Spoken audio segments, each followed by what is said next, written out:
New reports sounding the alarm about the production of homes in the U.S. The homes deficit more than doubled between 2012 and 2019. Let's talk about it now live with real estate broker Mark Powell. Let's talk about, Mark, what that deficit, what does that mean? Well, that means there's going to be fewer homes on the market. There's going to be less people that qualify for the market, but this isn't something that just happened overnight. California right now is 1 million homes short, or 980,000 homes short. That's not something that just occurred.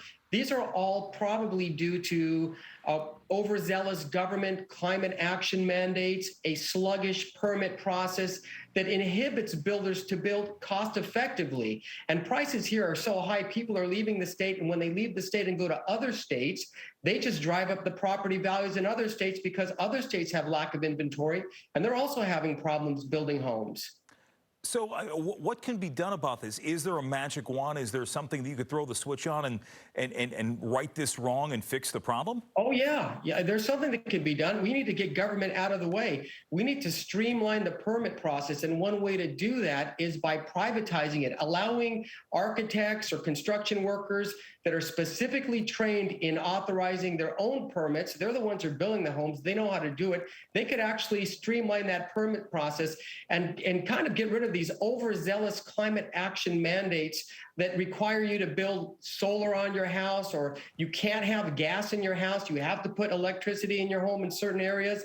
We need to streamline the process because builders can't make a profit when permit fees are eating up 35 to 50% of the cost of building a home. That just drives up the cost of properties. There are people that would say, when you talk about those environmental concerns, that they would believe that those concerns would trump some of the other ideas that you bring up along the way, that maybe there are mitigation factors that have to be considered when it comes to greenhouse gases or climate change. Well, absolutely. I'm not saying get rid of climate action mandates, but there's some that are a little bit overzealous.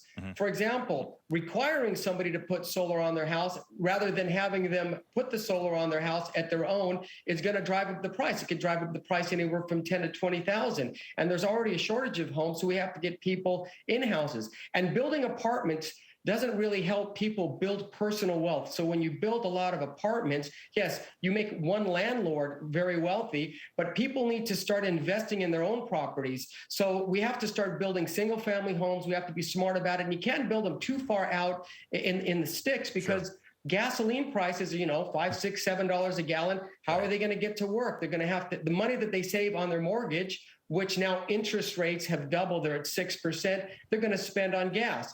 We have a concrete shortage. We have a shortage on building materials, 9.1% interest rate or inflation rate. So, this is just going to create the perfect storm to have fewer homes than we've had in the past. Mark, I know there's a lot of people who are watching this who are in that lurch where they would love to nothing more than to not rent anymore, but rental prices are through the roof as well. It is a crisis that continues. We got to leave it at that. Mark Powell, thanks for the expertise tonight. Appreciate it.